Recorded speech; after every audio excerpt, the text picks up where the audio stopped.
Welcome to Indianapolis Lucas Oil Stadium for the 15th straight year, the site of the Big Ten championship game. But there has never been a game quite like this one. Number 1 Ohio State, number 2 Indiana, set to square off tomorrow with that trophy and the number 1 seed in the college football playoff on the line. And with that, we welcome you in. It is Big Ten Today. We are presented by Gatorade. It is great to have you with us, Dave Revson, Jake Batt, and Jerry DiNardo. This is always a great weekend every year. But this one is different this year. I mean, you think back, guys, the AP poll's been around since the mid-1930s. This is just the third time in Big Ten history we've had a Big Ten game, number 1 versus number 2. It is truly a monumental weekend. Yeah, it's completely different. I mean, normally you got to wait until the national championship to see number 1 versus number 2. And maybe if we're lucky, we'll get a rematch. I mean, I feel grateful to be here and as a fan of the game to get to see the 2 best teams compete for a Big Ten title. How lucky are we? But also, Coach, this is history. I mean, you get to hang a banner if you win this game, and that's something these players and coaches will get to carry with them for the rest of their lives. Yeah, Jake, in a certain regard, it's an unlikely pairing, right? I mean, everything that Kirk Cignetti has done at Indiana has been unlikely, right? And I don't think any of us doubt what he will do in the future. So the fact that they're even here, as Rever started the show with, and the other thing is Ohio State. None of these players at Ohio State have been in this game. Not too long ago, they were annual visitors every other year. So it's really unlikely that these 2 opponents are here. Yeah, they didn't just visit it every year. They won it every year, but they haven't been here since 2020 when they beat Northwestern. So for both of these teams, it is unfamiliar territory. To your point, Jerry, as a program, it's really unfamiliar for Indiana. We're talking about an Ohio State program that's won 40 Big Ten championships. Indiana has won 2, and yet these 2 teams seemingly have been on a collision course all year. As we get to our big story, the numbers show us just how special this matchup is. We know about the polls, 1 and 2 in the AP and the CFP rankings, but these teams have separated themselves in many ways. Look at all these stats where these are the 2 best teams in the country. Pass efficiency, third down percentage, scoring D, first downs allowed, opponent red zone touchdown percentage. Remember, there are more than 130 teams ranked, and these are the 2 best in so many different areas. It's a dream matchup, and both sides are fired up and ready to go. Indiana's first time in the Big Ten championship game. It's exciting for our fan base. Stacking days, meetings, practices, and then putting it on the field, play 1 to 150 is still the drill. We've been successful every Saturday because that's what we have done. Indiana, Indiana, Indiana, we're all for you, are you? When you have the belief that you can do something, you will do it and you will accomplish that. Whether it's any of the game-winning drives this year. Mendoza, it's out! Touchdown! Wow! Our team has risen to the moment. We've always had that unstoppable and unwavering belief. This is on our list and we wanted to get back to Indy. We know this is a big challenge. We wanted to make sure that we got to Indy this year, but we got to finish in the right way. Sayan sprints out of the pocket. Down the field, Tate! Touchdown! It was a great win over Michigan, but this is the big one now. As a kid growing up, these are the type of games you want to play in. I don't think there's any needed motivation for this one. We know what's at stake.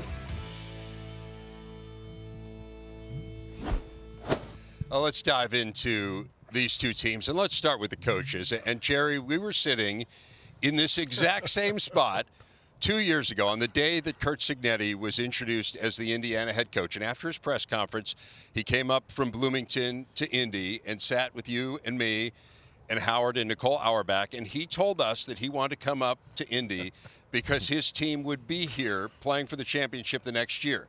I think it's important to note he was wrong.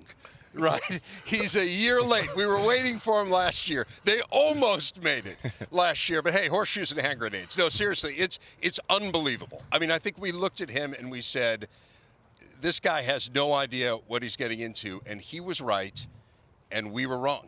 Or I'll say, I was wrong. How has he done this? What I remember about that is after he said it, you said, "You going on the record with that?" Yeah, it was the worst follow-up. He just went on. Yeah, it was the worst. I was so stunned that anyone would say that I was literally rendered speechless, and it was the worst follow-up in the history of follow-ups. Yes. You know, the coaches in this game are just drastically different, and we're talking about Coach Cignetti now. He's a veteran guy. This is his third or fourth head coaching job. He's had great mentors. He recruits well. He's a great game manager. He loves the science of the game. You know, several years ago, I memorized this, that Indiana's winningest football coach in the history of Indiana was Bill Mallory. He coached in 69 games. He won 69 games, won only 39 conference games in 13 years. So when you think about a coach there 13 years. And that's the best guy. He is the best. You know, I have a feeling all his records are going to be broken. Yes. But think about that. In 13 years, Bill Mallory, the winningest coach, only won 39 conference games. And look what Coach Cignetti has been doing. He's a visionary. I mean, it's been almost prophetic in a sense what he's done here at Indiana. And this is not all too uncommon. People called him crazy for leaving Alabama and Nick Saban's staff to go be a head coach that late in his career. But he's known exactly what he wanted to get out of life and holds himself and his team to a really high standard. Brought both of his coordinators with him for over a decade. That's been a great journey. And then Mendoza had a great quote about the players in the locker room. He said, Pat Coogan addressed the team and said, "Guys, we're a bunch of misfits. We were forgotten about, kicked off our old teams. No one wanted us. No one thought we were good enough." There is a unified nature about this team that makes them so special to watch. You know, and give Scott Dolson some credit, the athletic director. Yeah. Director. I mean, this is an unusual path, right? I mean, ordinarily you would hire in this situation a coordinator at a school that's having a lot of success, or you would hire someone that has been at your school before. I mean, there was no connection with this, and Scott Dolson hit a home run. I remember being at preseason practice before Cignetti's first season and talking to Scott Dolson, and he told me about the process that he had gone through, and they really methodically tried to identify what are the characteristics of successful coaches at programs like ours that get turned around, and they had a whole checklist, and then they just scoured the country, and he said Curt Cignetti checked every box. So give him credit, give Pam Whitten, the president of Indiana, credit. There's a lot of alignment here as well throughout the Indiana program, and of course give the assistants a ton of credit too, because they've been a huge part of this. Bryant Haynes, Mike Shanahan, the whole staff has been fabulous. Okay, so that's the story with Indiana. As for Ryan Day and Ohio State, it's pretty amazing to think about. You contrasted, okay, we know where Indiana was 2 years ago. What about where Ohio State was a year ago? I mean, a year ago right now, guys, they were coming off the loss to Michigan. They were heading into the college football playoff, but there was a sense that they had to win it all. Otherwise, Ryan Day's future seemed a little bit uncertain, to say the least, in Columbus. They ended up going on that historic run. Not only haven't they lost a game since, they haven't trailed in the second half since then. What about the job that Ohio State has done here in the last year? Well, Coach Day has done an unbelievable job. It has been such a dominant stretch. And to me, I think Ryan Day is clearly the best coach in college football. He's taken a step forward as a leader. And it's to me, Coach, it's the culture that he's built there in Columbus. I think about how rich that experience was for the Buckeyes winning a national title last year. Everyone in that fan base is feeling great about themselves. And then already in early January, the players on this current team go up to Coach Day and say, "Hey, Coach, we want to take down some of that memorabilia. It's now our turn to leave our own mark." And as great as last season was, they have an opportunity to complete their 3 goals for the first time, which is beating their rival. They just beat Michigan. Now an opportunity to win a Big Ten title. And then, of course, the ultimate goal is to win a national title. Yeah, I would even go back deeper. I would go back to when Ryan Day took this job. I don't think he's gotten enough credit. He really hasn't. First of all, the fan base thinks when you coach at Ohio State, you have the best players in the country. So you roll the ball out in practice. Everyone plays a little ball, and then they clean up, and they go back to their apartments and their dorms. It's not quite that simple. He overcame the Michigan distraction, which you two guys have just talked about. He took over for a coach who's going to be inducted in the Hall of Fame. I mean, first-time head coaches that take over historically successful programs, the success rate is under 50%. It's harder to do what Ryan Day has done than perhaps what another coach has done by starting at a lower level or a school that's not as dominant as Ohio State and then getting to Ohio State. To be a first-time head coach at Ohio State and do what he's done is extraordinary. And what he's done is remarkable. I mean, it is historic. He is, by win percentage now, the second winningest coach in the history of college football who has coached more than 75 games. He passed Newt Rockne this year. The only guy who's ahead of him is Walter Camp, who basically invented the game. I mean, it is amazing what he has done. So, the coaches, I think, are a really interesting storyline in this game. The quarterbacks are a very interesting storyline as well. We have the two best quarterbacks in college football going head-to-head. You look at them, it is pretty remarkable. Considered the top two Heisman candidates, the two most efficient passers in the country. Julian Sayin is on pace to set the NCAA single-season completion percentage record. Fernando Mendoza, not that far behind. The Hoosier QB leads the nation in touchdown passes. Just a remarkable duo. So let's get into these guys. And Jake, I start with you and Sayin, a first-time starter. It's very different, right? His pedigree was to be here. He was the #1 quarterback recruit in the country, a young man who started his career at Alabama and then transferred to Ohio State after Nick Saban retired. What stands out as you have watched him in his first year essentially playing college football? Well, I'd even go back to Coach Day and say what stands out is the plan that Ryan Day and his staff have had for Julian Sayin. This was a quarterback battle through spring, through fall camp, and then from week one, you see him a little conservative in the Texas game, but each week they're putting a little bit more and a little bit more on his plate. And what I've noticed throughout the season, Coach, is now Julian Sayin, you saw it in that Michigan game. When he walks in the huddle, the other 10 guys look at him with absolute unwavering belief that Sayin is the guy that'll lead him to victory. 4th and 5, 30-degree weather, throws a dime to Jeremiah Smith. He has answered every single call that he's been asked to do throughout this season. And we'll talk about Mendoza's Heisman moments in a second. Julian Sayin's Heisman moment has been his body of work. He's just done such a great job of operating this offense. Ryan Day played quarterback. Ryan Day has coached quarterbacks. If there's anyone that can do it better, I don't think so. I think his steady improvement is what has been so impressive. I think the fact that in the game last week, his first pass is intercepted, and he comes back and he throws 3 touchdowns. I think the way that they started to play slow ball right from the Texas game, they took pressure off him. It wasn't up-tempo offense. It wasn't where the quarterback had a lot of things to decide at the line of scrimmage right before the snap. They played slow ball. They brought him along, and his efficiency is incredible. It is amazing, again, on pace to be the most accurate passer in the history of college football in a single season, which is amazing. He obviously has great wide receivers. Jeremiah Smith, Carnell Tate are fabulous. They're great wide receivers on the other side as well. I think the one question mark we have about him is if their back's up against the wall, can he lead a game-winning drive? It's not his fault. We don't know the answer to that. The team is just so good, they haven't been put in that situation. But it would be interesting to see what would happen if they were. We know the answer on Fernando Mendoza, Coach. He has done it 3 different times this year, led game-winning drives for Indiana. As you look at him and his story, what stands out? Well, when you look at those game-winning drives, if you just look at the Penn State one, he has got to be the toughest quarterback playing the position in college football. I mean, Penn State was in his face, especially on that last drive. I'm not sure a lot of quarterbacks could stand in and take that pressure with their eyes still downfield. Not most, but a lot of quarterbacks, they worry about the rush in those situations. Fernando didn't do that. And so to me, that's really what separates him.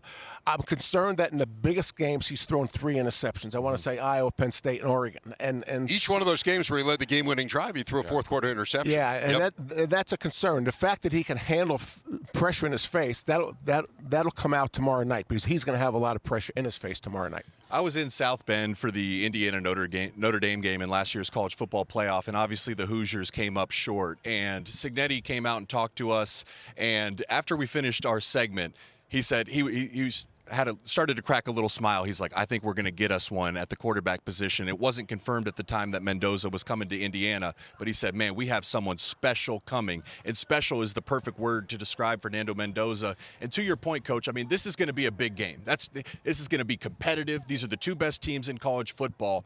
Fernando Mendoza has proven that he elevates in big moments, in high-pressure situations. Right. Again, I go back to the entire team believes that Fernando Mendoza is the guy that will lead them to victory.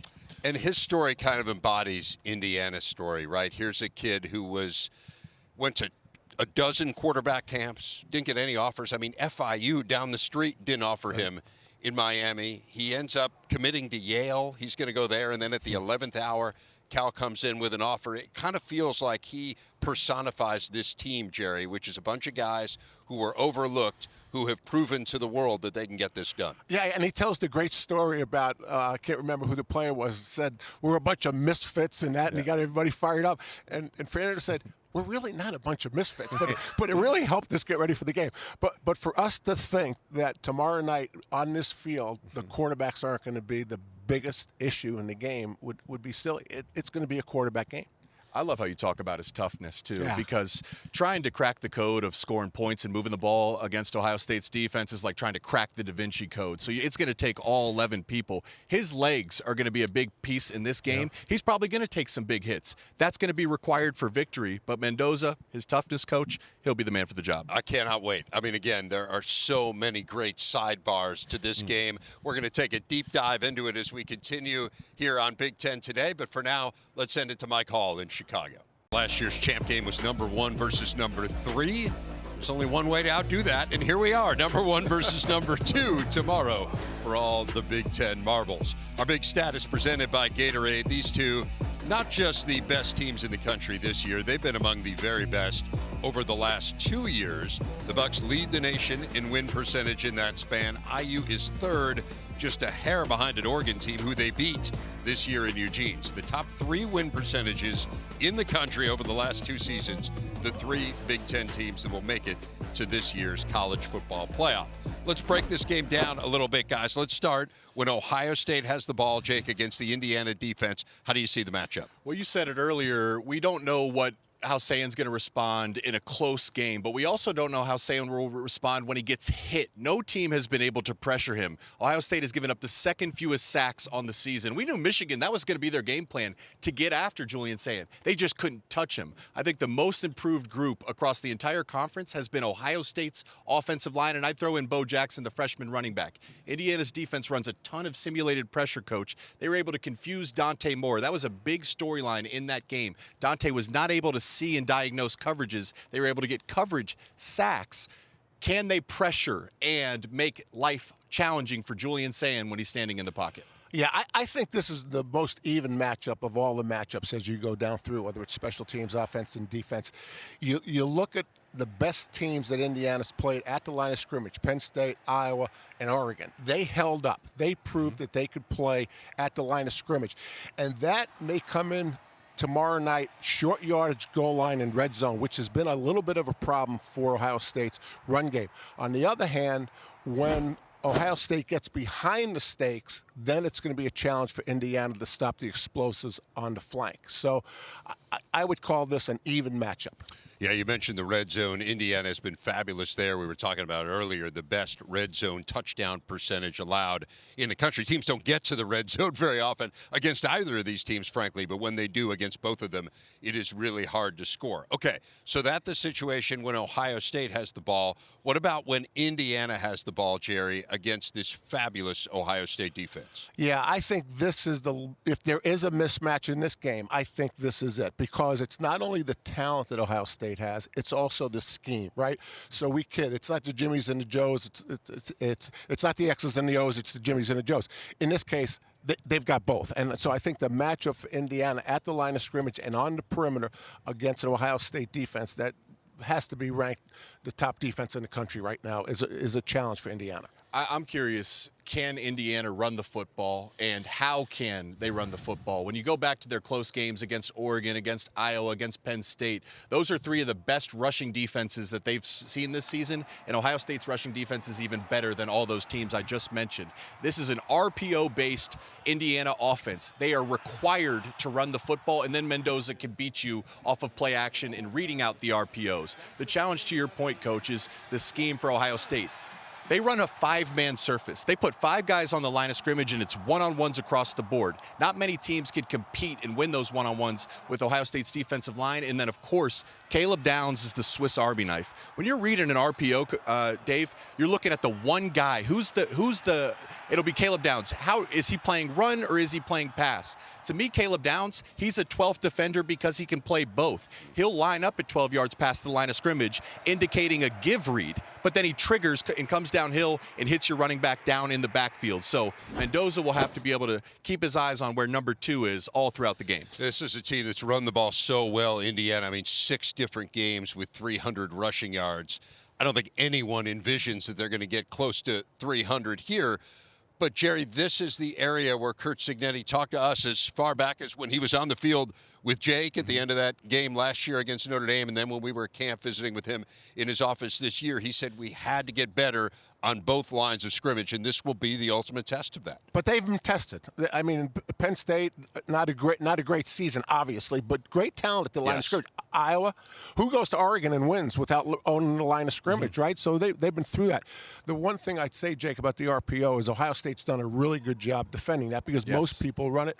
But one of the ways you defend it, and all it is the triple option, right? It's the nowadays wishbone is speed kills that offense. And if Ohio State has anything, they've got speed on defense. So it'll be a great challenge. You know, one subtle thing, when Indiana lost to Ohio State on the road last year, they went into that game without a silent count. They thought they were going to be able to clap and hear, and that is a big deal. That was one of the big adjustments. Right. It's simple. It's easy to overlook. It absolutely matters. You think they won on the road at Oregon, at Iowa, at Penn State. They've made the adjustments against adverse environments and tough defenses. It certainly feels like points are going to be hard to come by. I mean, just based on how good both these teams have been.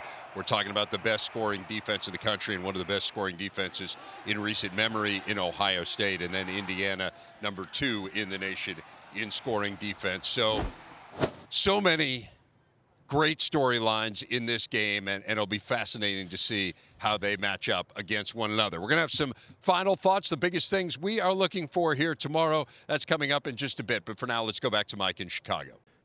Let's turn our attention to East Lansing now, and there is some big news this week. It wasn't just that they have a very good basketball team and another very good basketball team and a hockey team worth note, and they just hired a head coach, but they're doing a fundraising campaign that got an enormous boost of a $401 million commitment.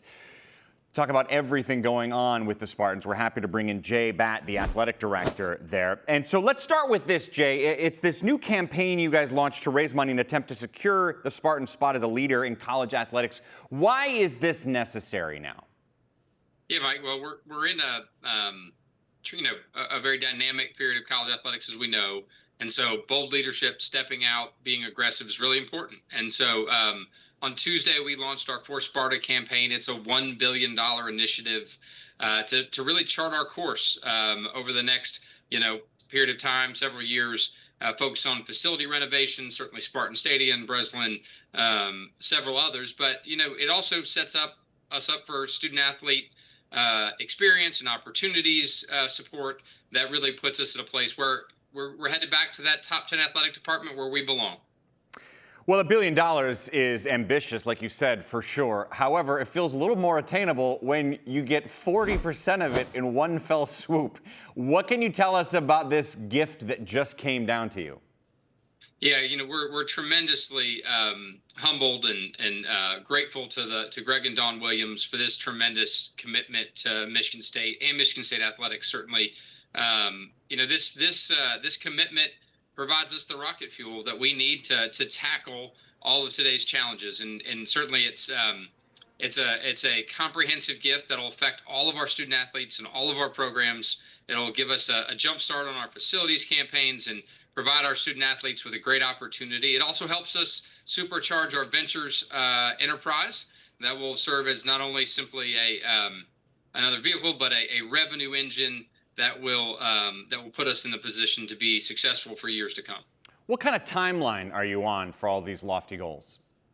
It's a great question. I think the answer is we started yesterday. And anyone who knows this place knows that it has tremendous ambition under the leadership of Dr. Kevin Guskiewicz, our president. he's charted a tremendous course for Michigan State as a university, and also the important role that athletics plays. And so the answer is we started yesterday, and we're running as fast as we possibly can to tackle each and every one of these projects in a phased sort of way to affect all of our student athletes positively. Well, the drawings are fascinating, and the project is really interesting to see how it continues throughout. While I have you, I do want to ask you about some things going on your campus besides these new changes. You have a brand new football coach. I'm curious, when you did your background research on Pat Fitzgerald, what did the people that you know in East Lansing say about Pat Fitzgerald? And I think when you talk to people both in this community and in the Big Ten football community and the coaching community, nationwide, Pat Fitzgerald is known as a tremendous football coach. He's known as a winner. He's a leader of men, who operates with the highest levels of integrity, and he is a tremendous fit for Michigan State athletics and for our place. And we couldn't be more excited to have him on board. He's hit the ground running, as you guys know. Did a great job through signing day, and every time I see him, he's on G waiting on O. We're going to chat with him later in the show. You mentioned the word fit, and we just got done with signing day, and that's the thing every coach says is when they're bringing in players, it's really more about the fit. Why is he such a good fit for your institution? If you look back at our history, the times at which we experienced the most success on the field was really characterized by hard work, toughness, grit, doing the fundamentals tremendously well, developing talent, winning games at that championship level. And that's what Pat's done his entire career. He certainly is about those right things. He is a winner at his core, both as a player and as a coach. And I think he's going to do a tremendous job for us here in East Lansing. Before I let you go, you're currently in this really interesting position, right? You just got this great donation. You just hired an exciting new football coach with a proven track record. Your men's basketball team is off to an incredible start. Your women's basketball team still undefeated. The hockey team's looking good. It doesn't often happen, Jay, that so many good things are happening with so many high-profile programs at one school. Well, that is our objective. That's our goal. Is that we are not going to back up from it. Our goal is to have our athletics department humming at all times and be in that top 10 athletic department position. And we've got tremendous leaders, between Coach Freilich, Coach Nightingale, and certainly Coach Izzo, amongst others. Our women's soccer team just went to the Elite Eight under Jeff Hostler's leadership. And certainly now excited about Pat Fitzgerald's leadership. And that really is what it comes down to, authentic leadership. And we certainly think we have a collection of coaches and tremendous student athletes that put us in a position to be successful at that championship level. Jay Batt, good time to be a Spartan. We appreciate you giving some of your time right now. Thanks, man. Thanks, Mike. Go Green. The latest college football playoff rankings are out, and the bracket, if it were to start today, would look like this. Ohio State and Indiana, 1 and 2, both getting a bye out of the first round. The Oregon Ducks would make it 3 Big Ten teams in the top 5 rankings. The Ducks would have Tulane, and if they moved on, they would have Texas Tech. But before then, we have conference championship games. So, with that in mind, one more last time, back out to our crew in Indy. Mike, thanks. Ohio State in that number 1 spot as of now, but we know whoever wins this game here tomorrow will be on the number 1 spot in the college football playoff bracket when it is announced on Sunday. Jerry, it's an interesting game because both teams have their sights set on winning a national championship, but obviously winning a Big Ten championship is huge as well. What do you think each school's mindset is coming into this game? I think Ryan Day is going to continue to do what he's done all year. We won a national championship last year. We haven't won a Big Ten championship with anybody in this room. Gold pants. You get gold pants when you beat Michigan. They've done that. I think Ryan Day just continues that same motivation, that same goal. And when you have the same goals that you set in camp and they're still alive, that's a great motivator. I think Ohio State, this is a professional football team. There hasn't been a more focused college football team than Ohio State throughout this entire season. From the first snap against Texas to the way Ryan Day handled the postgame at Michigan, there has been a clear, concise goal for the Buckeyes, and it was to beat Michigan and then to win a Big Ten title and then try to go back-to-back. Those are big goals, and the players are clearly hungry for it. I'm fascinated by Indiana, and we looked at them last year, and I think a lot of people said, well, that's a nice story. And then Curt Cignetti said, hey, when we got up against Notre Dame and Ohio State as well, the two games that they lost, it was a wake-up call.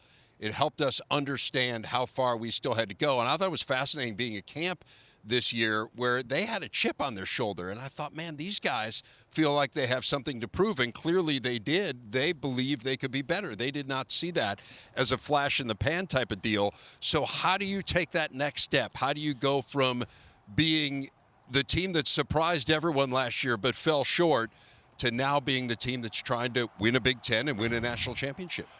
Think about it.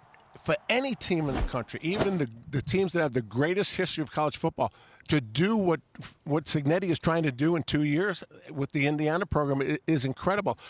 Reverend, to answer your question, I just think he's steady every day. He talks about we live up to our standard. As you said, they've improved the line of scrimmage, and that was where they fell short last year.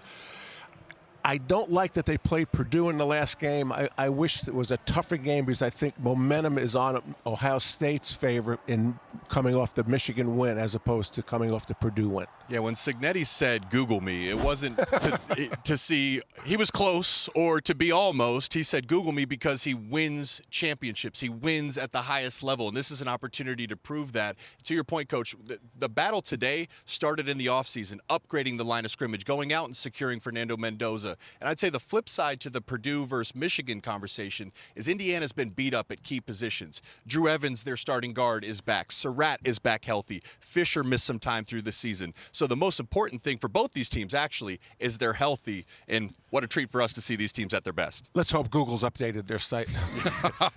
I think they're aware of his success. It's pretty cool to think of the mentality that this Indiana team has taken into this. Aiden Fisher said, hey, we don't look at this as an underdog game.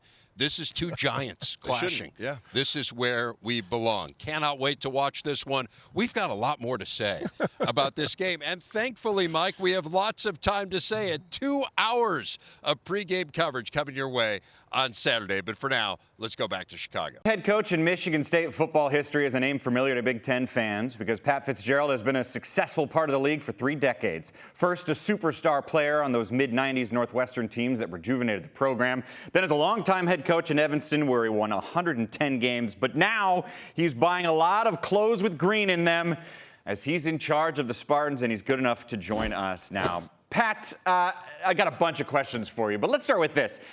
In what ways will you be different in this job than you were in your previous job?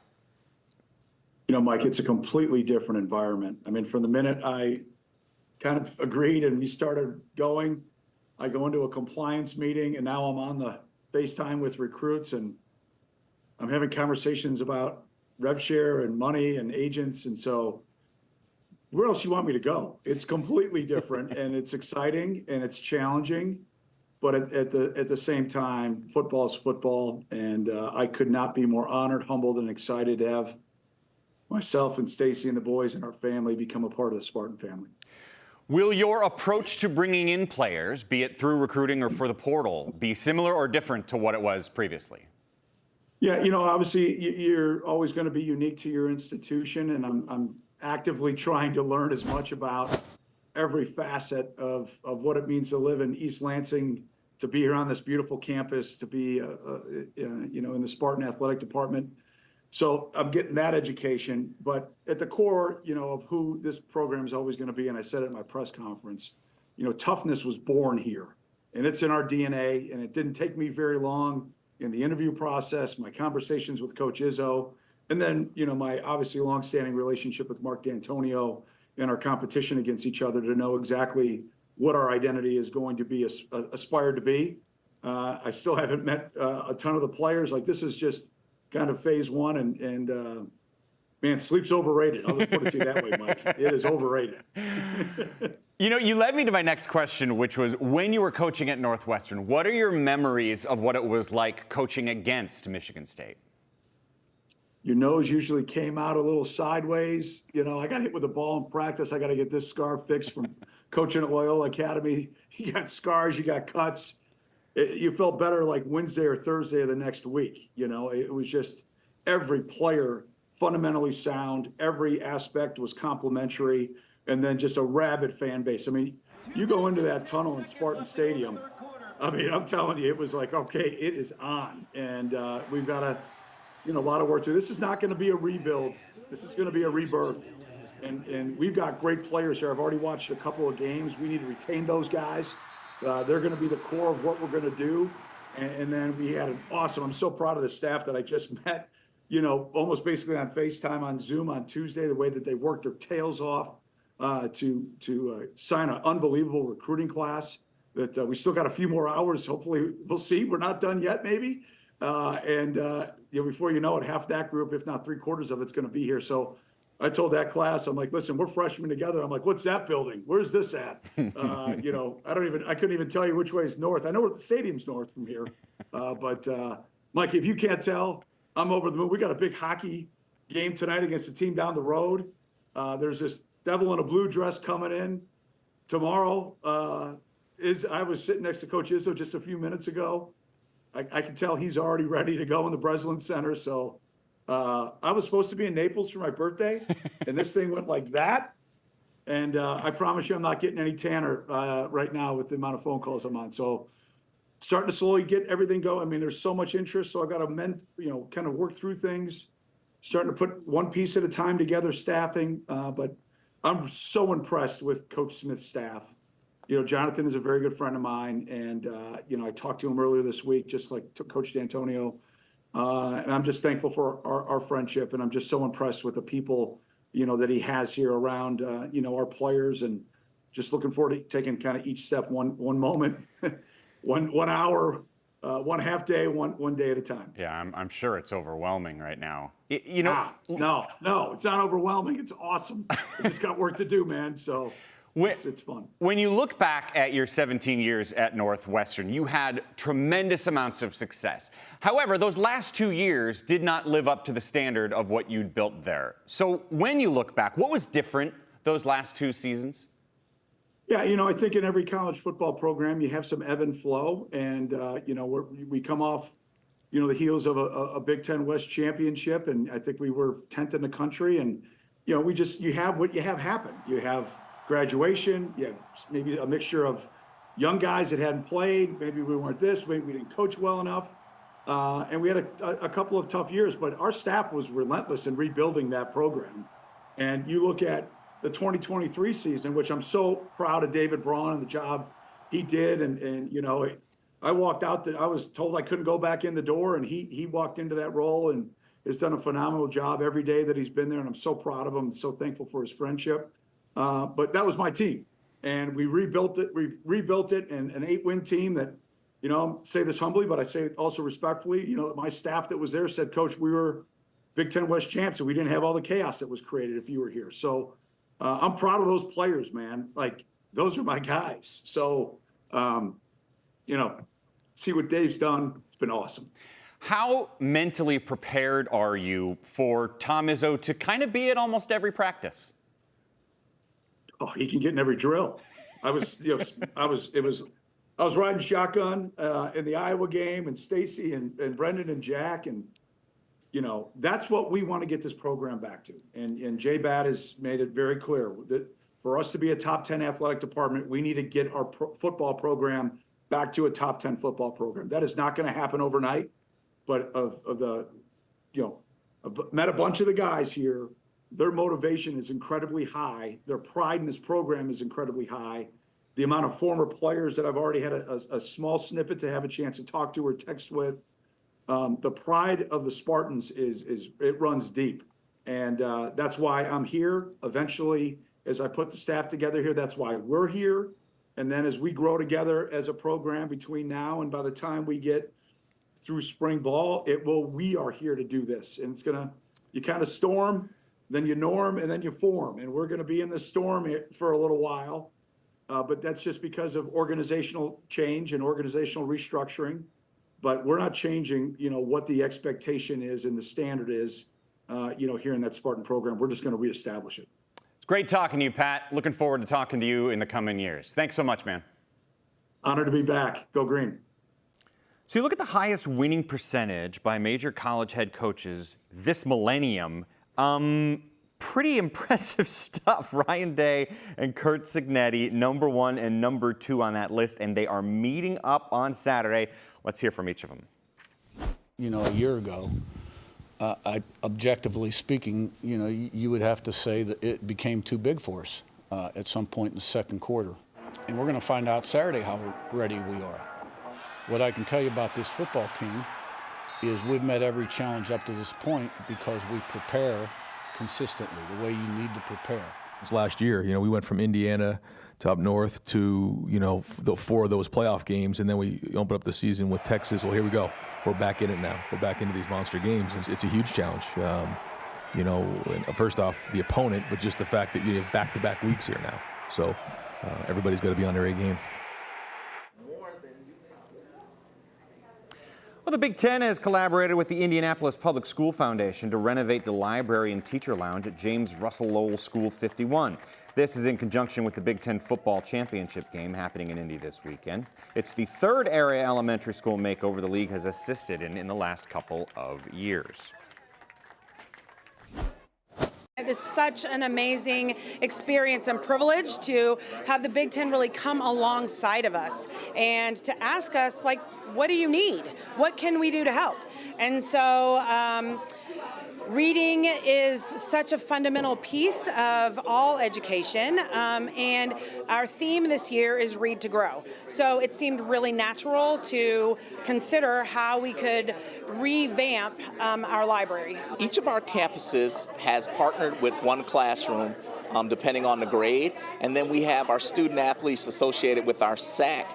They zoom in, and it's really just a question and answer of what sports they play, where they're from, where the school is located, and then we have the students, the classrooms. They ask all types of questions, everything from, what is your sport like, what is your weather like, to how big is your school. So really it's about providing an opportunity, but also just allowing them to see where they possibly could be.